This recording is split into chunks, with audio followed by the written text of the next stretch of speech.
Marketer of the Day, number 472. Book Launch Genesis. Move the needle, build an online army to run a bestseller campaign, and discover the secrets to daily podcast content with Erica Glessing. Hey everyone, we're so glad that you decided to listen to us today. We're talking right now with Erica Glessing, and Erica runs an 8-minute podcast with over 1,300 episodes. She's the CEO of Happy Publishing, and she's a master of happiness and creative expression, and she's published 325 plus authors to #1 bestseller status. None of this #1 or #2 stuff. We're talking about #1, and she runs the company Happy Publishing that gives lightbringers a bigger voice on the planet. We're going to talk about lots of fun activities and stories today. How are you doing today, Erica? Oh, I am doing great. I'm so glad that you contacted me today. Like, of all the days we could have done this, like, how awesome is that? Right. And I mean, I can't wait to jump in and let everyone know about the little secret. But yeah, I think we were scheduled to meet last week, and I think I flaked out on you, but it really seems like it worked out because we have some very timely stuff, and you were about to tell me, and I'm thinking, I know, we right? I'm thinking we gotta save this good stuff for the show and let people know what's going on with you. So can you let us in on the big news?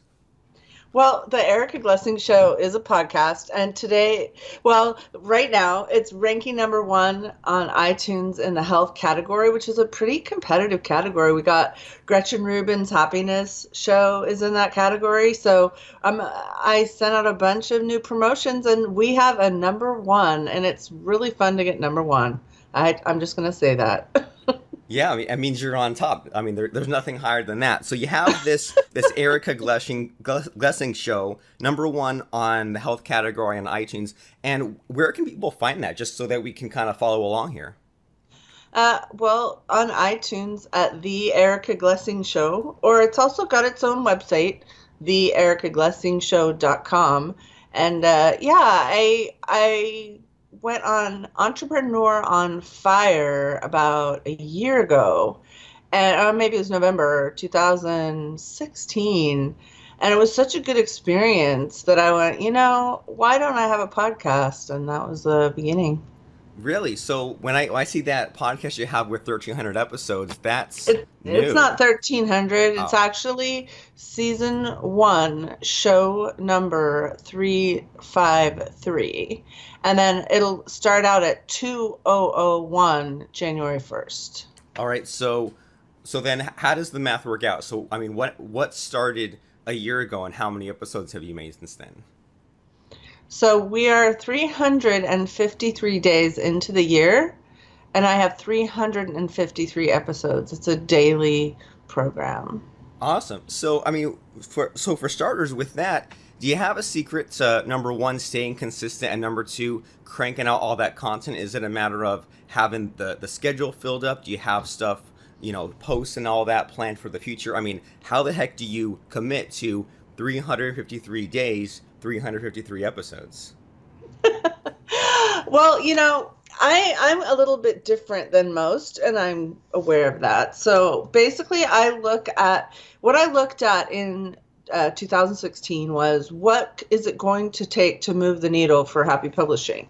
So I have all these authors that I support, and I didn't really have a way to get their messages out past the book publishing. And after you've published a book, like 6 months later, it's just kind of challenging to keep saying, hey, go look at my book, hey, go look at my book, right? So I was trying to figure out, okay, how can I help the authors move the needle, and how can I get something to change, right? And so then I looked at, should it be weekly? And that would have been 52 programs for all of a year, correct? For if you were weekly, right? Yeah. And then if you were monthly, it'd be 12 programs for a year, right? And if you were 5-day daily, it'd be, whatever that is. I can't do 250 that or math. something. Yeah, something 260. like that, right? So I was looking at what is it that I want to change? How much do I want to change? How much more do I want for Happy Publishing?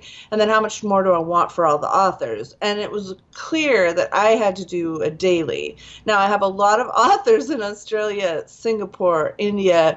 I have days. So if I did 5 days, I couldn't start on a Monday in all those countries. So because it's for entrepreneurs and light workers. So I was sort of like wanting to start on Monday and do 5 days, but that wasn't going to work because Monday is Tuesday in Australia. And how could I start on Tuesdays? It's like, really? So that's how I chose 7 days a week. But I recommend everyone look at their own, when they're creating a podcast, look at what do I want to get out of it? What's going to contribute to me? And then, how can I make sure it makes money for me, right? And then for me, it was a daily program, which means I get to talk to new people every day. Well, That's super been great. And better. so as far so am I hearing you right in that these episodes are interviews? You're not just doing like a monologue. It's every episode is a different guest. Um, so I have 6 days a week. I have guests, and then on Sundays I just do like something I'm working on myself. So I call it Sassy Sundays. I have Major Rockstar Mondays. So like if I was gonna have you on my show, Robert, I would put you on Major Rockstar Monday. So Major Rockstar Monday is for really movers and shakers. And I've turned it up Tuesdays, Wellness Wednesdays, Transformation Thursdays. Transformation really is almost anything, so that's really wide open. I have Fresh Fridays where it's my intention to put like new talent on Fridays, but I don't always get there. Sexy Saturdays, which was going to be about relationships, but also I didn't really get there. Sexy Saturdays is just someone really fun and interesting. And then Sassy Sundays is me. So yeah, that's how I did it. Well, and that's really cool. And I think that you've touched on something that I used to be really good at maybe 5, 10 years ago, and I forgot, and you've just now reminded me of it. But it's when you're planning out content of any kind, whether it's a blog, podcast, whatever, it's really tough to look at the weeks ahead and say, geez, I have all these Tuesdays to fill, all this time to fill. But by categorizing each day of the week, you begin to make those decisions as far as what's going to be filled in there, and where you have like your transformation Thursdays or your fresh Fridays, things like that. Then Right. it's like you've taken it's a little bit of a mind trick, but it seems like it's just like it takes things one step further as far as the planning, and it kind of gets the gears in motion. So that was, whereas before you might have been thinking, geez, I've got to fill all these days and days of content, all these interviews, but then now that they're categories, like, okay, now the pieces are beginning to fill into place. Is that on the right track? Yeah, and I recommend for someone who's looking at creating a podcast to vision where you, excuse me, where you want it to take you. Where do you want it to go? You want to look at the road ahead. And then for me, what I found was the Major Rockstar Mondays was really a challenge. I really went for high caliber, people bigger than me, people bigger than me. I was looking at who could inspire me, who could inspire my audience, right? And then Fresh Fridays, I went with like startup people. And the interesting thing there, they would sometimes promote the show bigger than the rock stars, right? The rock stars like, well, I already, I already got a lot of listens, right? But the Friday people, they were just like sharing with everybody, guess what? I'm on a podcast. And by having guests, that made it easier for, they would each guest. I got that from John Lee Dumas, is when you have a show, have your guests share it with their audiences, and that's how you build audience. Yeah, and I completely agree. And that's one of those things where I've only been doing the interview format for maybe a year and a half, and it was definitely an unexpected side effect for me as well. Was the number one, like you mentioned, getting those guests to promote, but then number two, just getting yourself in front of people that you normally wouldn't talk to, and just like all these new like universes of people where. Whereas if you hadn't had the podcast, if you hadn't done the interviews, if you hadn't reached out to maybe, like you said, some people that were maybe a couple of ladders on the rung higher than you, then you would have missed out. You would have been just stuck in the same old bubble, the same old echo chamber. And then that part that you mentioned there about getting guests to promote. I agree, and I haven't had like any like super duper huge crazy guests, but I've had some people who are more high profile than me, and I've noticed something similar where sometimes they just won't promote, which is fine. Like they don't need to, they don't have to. But then some people that do promote, if they're that high profile and it's like one and done, that's okay. But I'd rather have someone who's more of an up and comer on the show to promote over and over time and get more of the long burn with that. Yeah, I mean, I think these are great. there's no way you can't really do it wrong unless you do nothing, you know? I mean, if you're working to do something, if you're sharing it in some manner, and also you just can't give up. You just can't give up. Once you give up on your podcast, and we've all been there where we do a project and we're like, oh my gosh, it's so much work. You know, I thought it would make me so much money. You know, where's the beef? You know, where is it? And you can't give up. And then I keep asking for more. I find that I also did get a little burnout. Like in May, I went through kind of a period. I think it was also the end of the school year, and I'm a parent, and it kind of, you know, just kind of went through a period of exhaustion.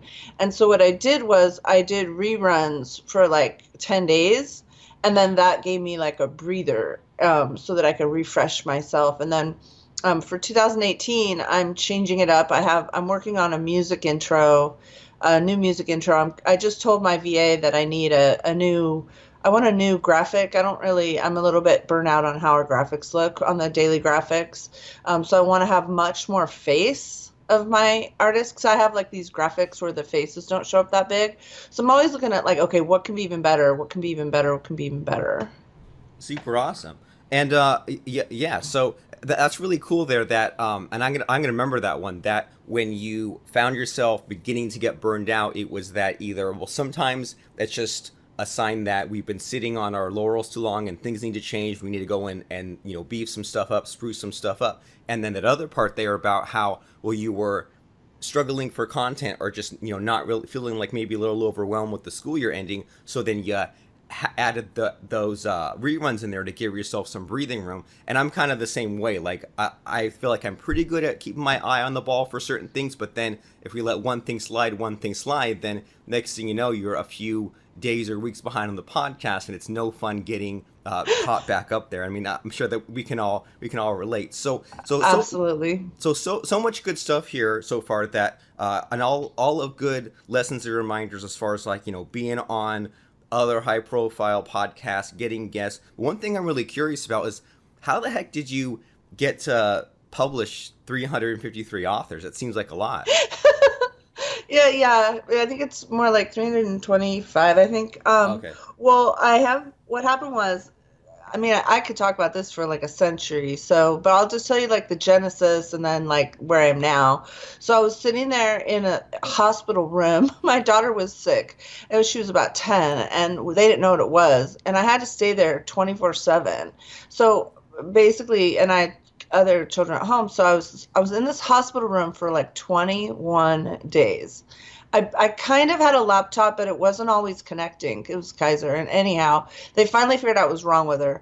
But I mean, if you've ever been in a room for 21 days, like, you could go stir crazy or you could get into creation.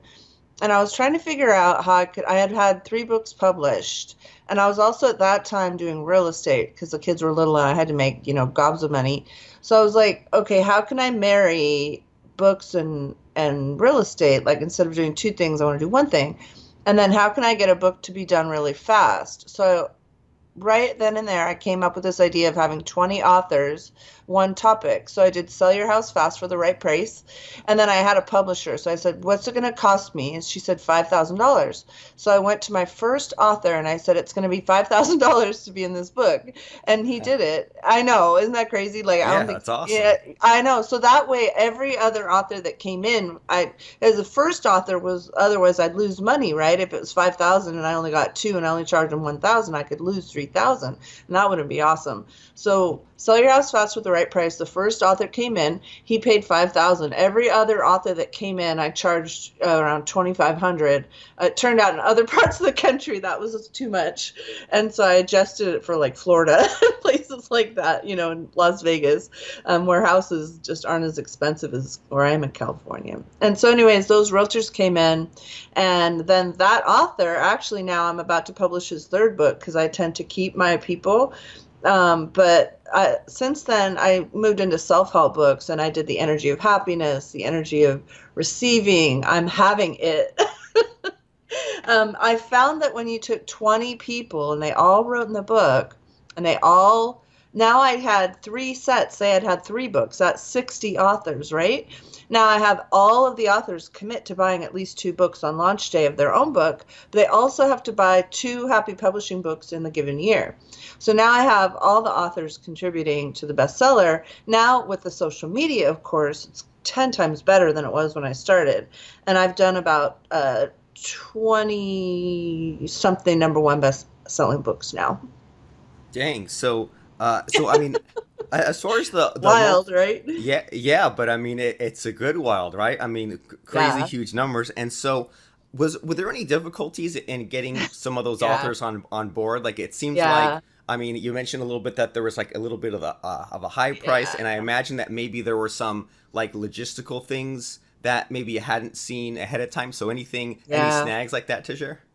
Well, the first number one bestseller campaign I did, I'd never tried one before. It was in 2014.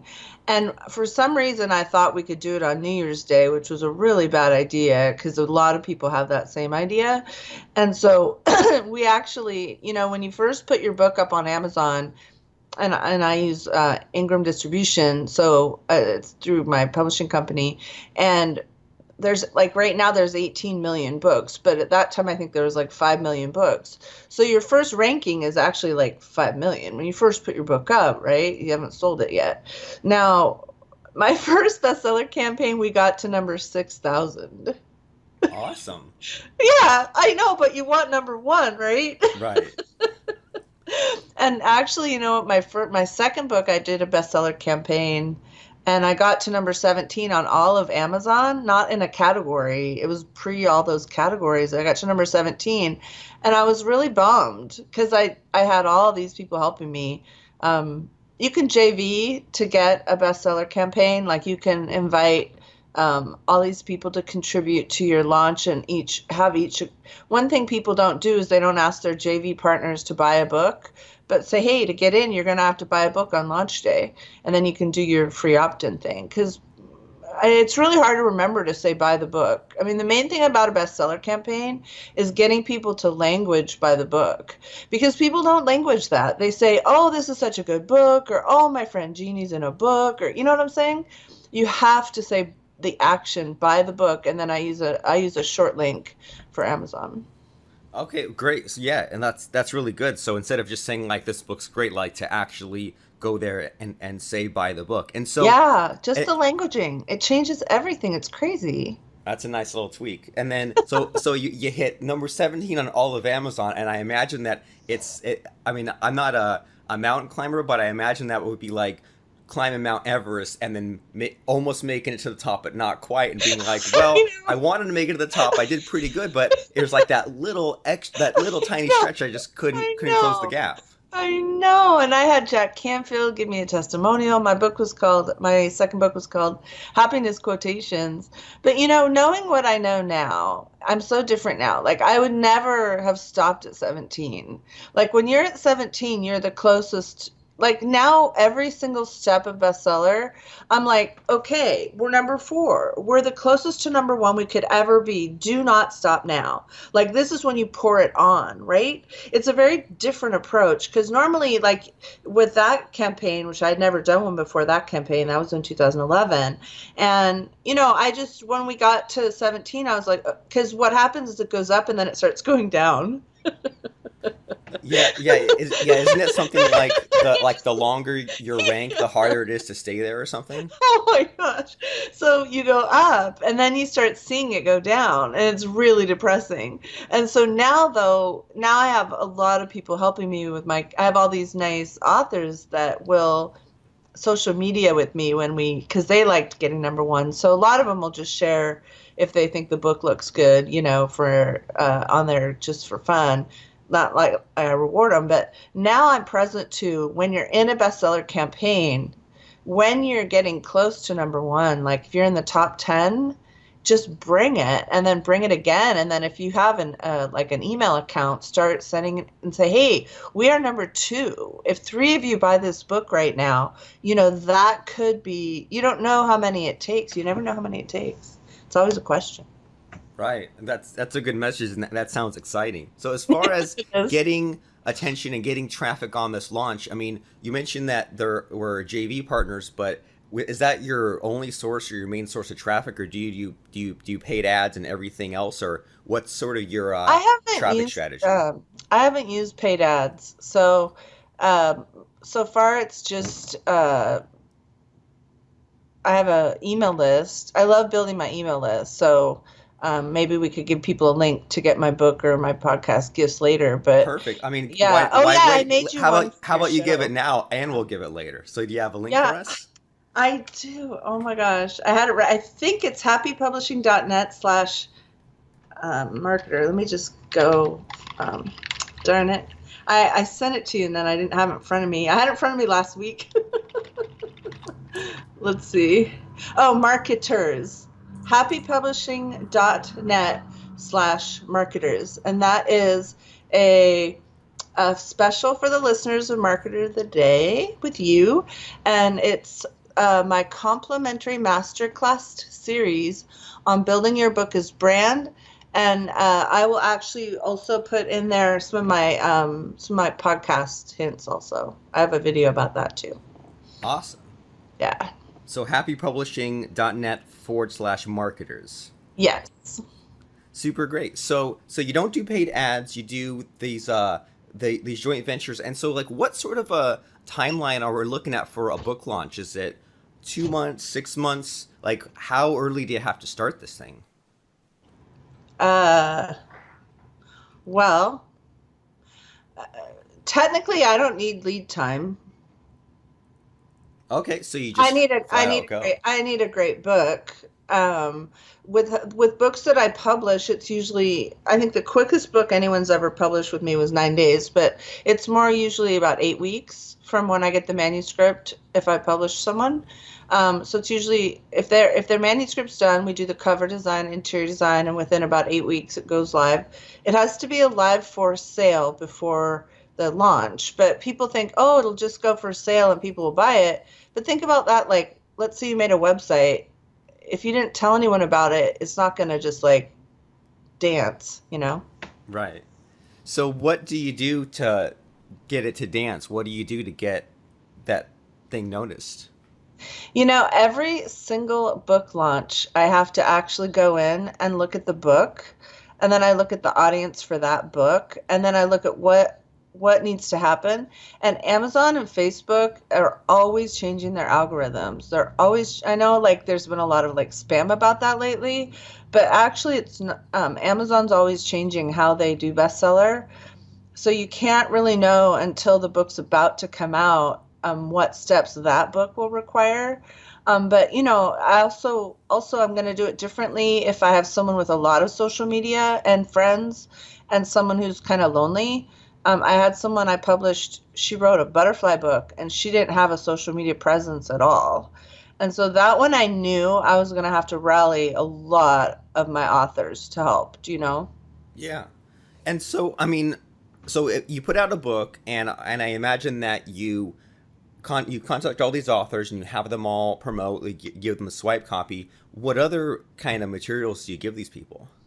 I have fun with graphics. So I just did a book that had a very unusual problem. It was called Earth Healing, and the term is so common. I just didn't know it was such a common term. We couldn't even get on Google. Like you couldn't even find the book on Google. And then I have one of those last names. I'm the editor. I didn't write it, but I brought all the writers together. And I did earthhealingbook.com, and I couldn't get that on Google. Oh my goodness, it was the strangest problem. And then it wouldn't Amazon Google, which is not the right word, but you know how you type a title into Amazon? Sure, it wasn't showing in the search results. No. And normally within I need a few days lead time where I have people, I call it toggling, and you toggle from your book to other like books, and you do bestseller books. That toggling, that's a little secret sauce right there. It's free too. That gives neural pathways from other bestsellers to your book.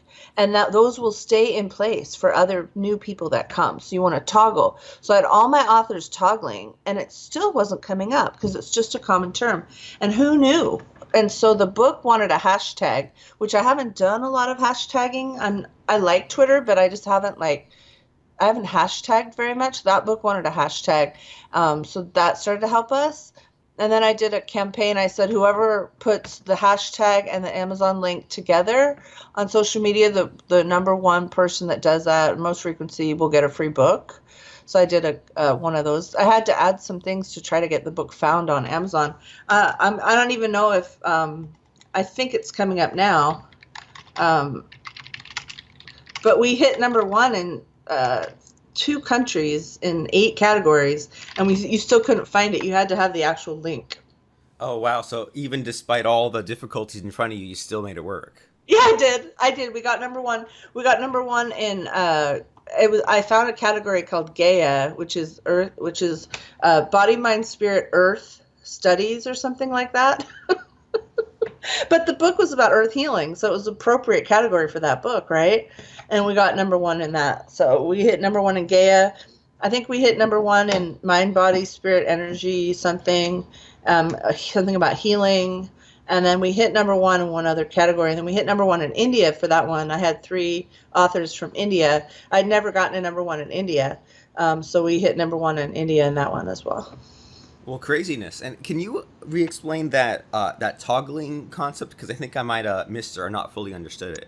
Okay, yeah, I will, because this is a great topic. And actually, I'm going to attribute Denise Casino. She's a book marketing genius, and she taught me that. And basically, toggling. So, you know how when you go to Amazon, they like to say, hey, if you like watching Suits, you might like watching Power, or you know what I'm saying? Yeah. Hey, if you like reading, if you like eating Doritos, here, you might like Toritos or something like that. So Amazon's always trying to put things in front of you that you'll say yes to that are like other things, right? So these are neural pathways, as I call them. I don't know if anyone else calls them that, but I call them neural pathways, kind of like how things connect behind the scenes at Amazon. So when you toggle between one book, say it's your book, and someone else's book that's a bestseller in that category is your book. Toggle, toggle, toggle, toggle, toggle, toggle, toggle, toggle. Now, Erica on the other side of the country goes in and types in, say, let's just say Anthony Robbins' book, and you've toggled it to your book. It might say, hey, if you liked Anthony Robbins' book, go get Robert's book. And so, I mean, I'm Isn't still that not. cool? It sounds cool, but I'm not sure I'm 100% getting it. So when you say toggle, do you mean like you bring up your own book on Amazon and then search Tony Robbins and bring up his book and then refresh your book, or what do you mean exactly? Okay, so you go just back and forth, back and forth, back and forth, back and forth, and you just now remember I have an army of authors. So, and they're all willing to toggle. And then it's a really good job to give a teenager also. They toggle pretty well. And you just click on one book, click on another book, click on one book, click on another book. And if enough people do it, what's happening is there's you could get those things of, if you like this book, you could get that book. It also helps you with your being able to find the book on Amazon, which if you have either a common name or your book's got a common name, it might be hard for someone to find your book on Amazon.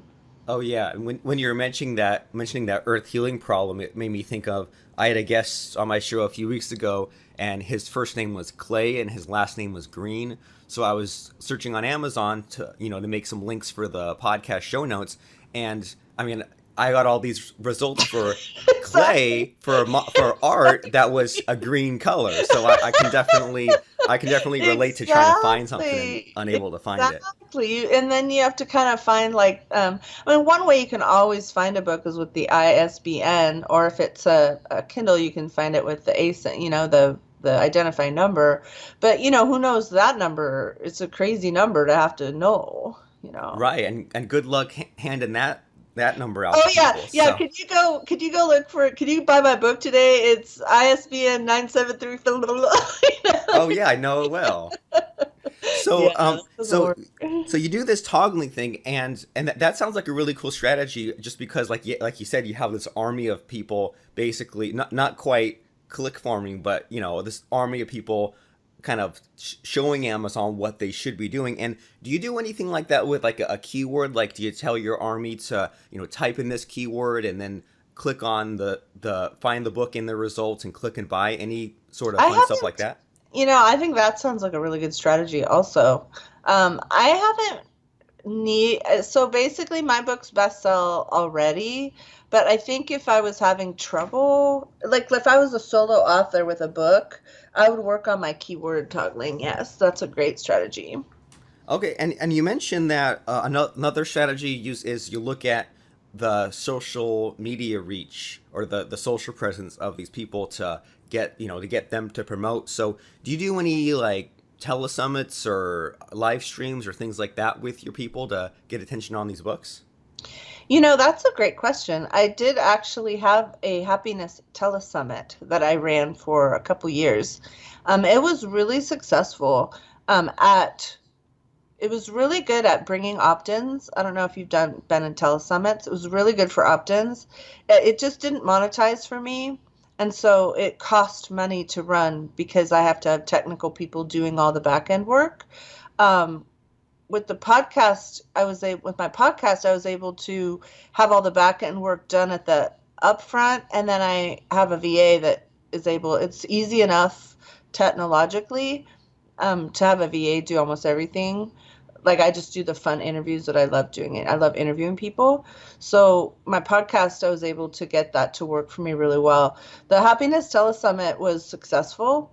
I had really good happiness people on it, but it never made me money. And the podcast makes me money every month. So go with where the money is. Well, great. And Well, so I mean, I have kids to feed. right. Yeah. I mean, why fart around with something that's just going to be a waste of time, right? So you mentioned there's all these cool little stories about when you made an author's book work really well, or like getting your podcast ranked and all these different things. Is there like a really great traffic source that we haven't covered here, or is it just a matter of you have your people, you give them the stuff to do, and have them go out and do it? I would love more new traffic. I think, when you talked about in the beginning, how when you reach like higher level people and it gets you out of your comfort zone, Sure. I think for 2018, I'm going to get out of my comfort zone with traffic. Because one of the things that I find is I have a lot of the same clients come back and work with me. So I just did a podcast. I published a book called Vulnerability as the Road to Change with Pratima Nagaraj. We published that. We ran it to number one. It was vulnerability. And then she's just starting a podcast with me. I produced it, and that starts in January, and it's called Insight with Pratima Nagaraj. She's really an awesome, inspirational author. But that's like staying in my comfort zone as far as traffic. Do you see? It's like it's a little bit too small. So actually, I'm going to look for more ways of having traffic. One of the things I got impressed when I looked at John Lee Dumas. You can go to a website, I don't remember the name of it, and you can find out where people get their traffic, you know? Yeah, there's Similar what Web, is runs that one of them? where. Yeah, Yeah, yeah, there's a few yeah. of those. Yeah. So I was curious about Entrepreneur on Fire because, again, I was on the show and I got so much feedback from being on that show. It was like crazy. So I was like, it made me want to come on your show.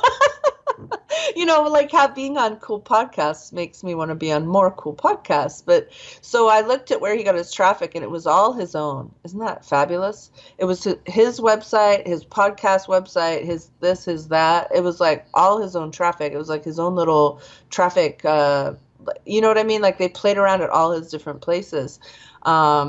But happy publishing, I'd say I get most of my business word of mouth and from other authors saying, hey, you might want to work with Erica. So I would say right now I'm running on probably 95% referral. Okay, great. And you mentioned earlier, you said that you love building your list. So do you have any fun traffic methods for doing that, or is that word of mouth also?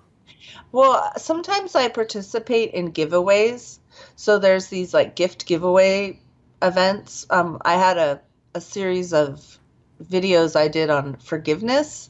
It's still available. It looks horrible though. It's really old now, but it's how do I forgive? something like that. So I gave that away in a gift, like a list building party. I don't know exactly how you'd say it, like a gift exchange. And then everybody puts in gifts and then everybody promotes it. So I've done things like that. Actually, I'd be curious to learn more about list building and traffic generation. But it seems like you have a pretty good thing going right now, right? Just as far as like being social, and that's what I'm hearing a lot of, like repeatedly, is that it's such an important lesson, and a lot of us forget, and especially like the men seem to forget it more than the women. That it's really easy to just go and hide in your own man cave and say, well, I'm just gonna run some Facebook ads, or I'm gonna put out some content and I'll get ranked on Google. And it's like, well, that's kind of the long trail to take, and it seems like the shortcut is more of to reach out and network and get hooked up with these group books, get on telesummits, help other people, get on giveaway events, things like that. Anything to just get yourself out there, so that way you can put some stuff out there and get some reciprocity right back to you. Yeah, I mean, I think the easy button, people feel like there's an easy button. In my experience, like a generative conversation is a really good way to get business. And so you have to have generative conversations. And it's like, couldn't I just have business sitting here in my little cave and just sending out emails, or, you know what I'm saying? But I find that if I put people on my calendar, either for a podcast interview, or they're going to come have a book consultation or podcast consultation, right? Like if I look at my calendar that day and I know if I have 4 or 5 people on it, I'm probably going to have some money. I'm probably going to have some business. If there's nobody on it, then it's pretty likely I'm not going to get any money that day. Right, it's almost 100% guaranteed, and I imagine that Right? after a while, Fortunately.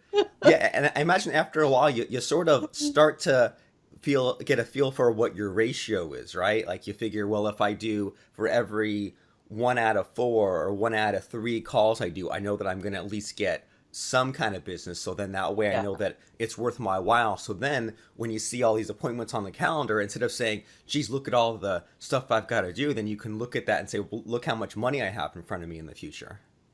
And I also use the Facebook Messenger. So far, when I say something like, "Hey, do you want to publish a book?" So far, people haven't felt stalked and like, over advertised. You know what I'm saying? You have to Right. be careful with Facebook Messenger because it's sort of a slash between texting and emailing. It's sort of right in the middle. And you know how you don't want texts from strangers, right? Right. So, but sometimes I'll just look out at my Facebook friends list and I have, a couple thousand, and I'll say, I wonder if they'd want to do a book with me. And I just go, hey, do you feel like publishing a book? And so far, that reach out has been really well taken. And then my next step will be, hey, great, here's my calendar link. Why don't you, I have to use a calendar link. It's so funny how people want to email you about calendaring, and I just can't handle that. Like, no, here's my link. Do not go back and forth with me 17 times. Right. Yeah, I just I have no completely agree. tolerance of that. It's so annoying. And people who still calendar manually don't understand how it's just not that fun. Yeah, I mean, it might be fun for 1 or 2 people, but if you have a bunch of stuff happen in the day, it's Yeah, just not scalable. And yeah. I have to Uh, admit a little bit that I didn't even know that calendaring system existed until maybe a couple of years ago. Like I'm a nerdy computer programming nerd. I mean, you and I live close together. I went to college at San Jose State, computer oh, science did you major. really? But yeah, Oh, wow. but with all that, I still didn't know until a couple of years ago that this thing existed. Where instead of saying, "Oh, can you do Tuesday?" Oh, shoot, are we in Australia time now? Like, is Yeah, that I really a know, right? Monday? Instead of all I that stuff, know, you just say, I "Here's the know. link in your time zone. You choose the Yeah, slot. Boom, there yeah, you go." yeah, And you combine that yeah. that online scheduler with the online calendar, and I mean, everything's all connected. You get Yeah. wherever you're at, you get the pop-ups, you can see what your day is going to look like. And then as far as that scheduler, what do you use? What's your favorite? Well, I use Schedule once, but I'm pretty annoyed right now because they don't Zoom without I tried to do a Zap. I tried to get nerdy. I'm not nerdy by nature. I'm a little tiny bit nerdy, but I'm not like, I don't get that excited about it. I want it to work, but I'm not like that curious if it doesn't work. So I tried Calendly because they talk to Zoom and you can have Zooms automatically set up because I use Zoom for my interviews. But so far right now I use Schedule Once and then I have to manually do the Zoom appointment. So. Oh shoot! What? But I mean, you still have a system Yeah. that works, and Yeah. that's what the VA is for. Where Do the you if the like software do you fails, like yeah. Calendly? I do, but it seems like all of these schedulers are all missing like one or two features we I want. I think know. that See, none of them is has Yeah, all of them. Calendly didn't talk to my Gmail well enough. So I was getting double book. It was a mess. It just, I don't know how it didn't integrate. And they're like, yes, it has to integrate. And I was like, well, it's not. What can we do? And they wouldn't troubleshoot it for me. And Schedule Once, I have zero issues with that. Like if they book, it's booked, it's done, it's easy. So the next step will just be getting it to talk to Zoom, which I'm pretty sure I keep asking them to do it. Well, it's only a matter of time, and either way, your business will still be cranking along no matter how long it takes them to pick up speed. So, I mean, we talked about lots of fun stuff today, and I don't want to keep you for too long. We already went a I little know bit we went over time, over, but huh? yeah, Yeah. but I mean, I'd rather go over than under. I mean, lots of stuff for us to think about. From we need to be getting out there on Facebook Messenger. We need to be hopping on other people's podcasts. We need to be getting people on whatever kind of business we do. We just need to be having these conversations. It sounds like so that way we can feel people out and get that so-called research done, so we can figure out well, who can I help and what kind of things can I sell and all that stuff that goes with there. And just sitting around and researching and studying, that's okay, but that definitely runs out of mileage. At a certain point, you have to get Yeah. out there and talk to people. So, as we're winding down our conversation here, Erica, is there anything that you wish that you'd known 10 years ago, or any just information you wish you had to avoid some of these mistakes that I'm sure you've made over the years? Well, I'm so glad you asked that because I was thinking about that this morning for my podcast because we're, as you mentioned, it went number one and it's like, 11 and a half months in. So it's just a weird little fluke because I sent out all these please listen yesterdays is, just don't forget to ask people to listen and don't forget to ask people to buy the book and ask people to subscribe to the Erica Glessing show, please. Like, use language that's clear and don't be afraid to ask. And I think when I was 10 years ago, I didn't know what was possible. And then the other thing is, if we talked about this for a book, if you're doing a bestseller campaign, the closer you are to number one, this is not when you give up. This is when you bring it on, and that's when you bring it on bigger. So just for people that are looking at like having a rush on one of their products, and then I guess I want to end it with like reawaken your love for it. Like reawaken that thing that you liked about it when you first got excited about it, because you can. And if you don't, you're just going to get like more and more jaded and be like, well, whatever, I do a podcast. Yeah. And. Right, it's going to be a downward spiral, more and more I things know, proving right? yourself right, so to I speak. know, exactly. So you have to find that whatever that was that made you want to do it, you have to go find that spark to get like more traffic again. Or you know what I'm saying? To like reawaken it. And that's your job. That's no one else can do that for you. And it's not always easy. I'm not saying it's always easy, but if you can find that enthusiasm, that's gonna bring it. Like, you could bring it again. You could bring it to number one again. You get it up in iTunes again. You know what I'm saying? You can get it like you could just focus your energy into it.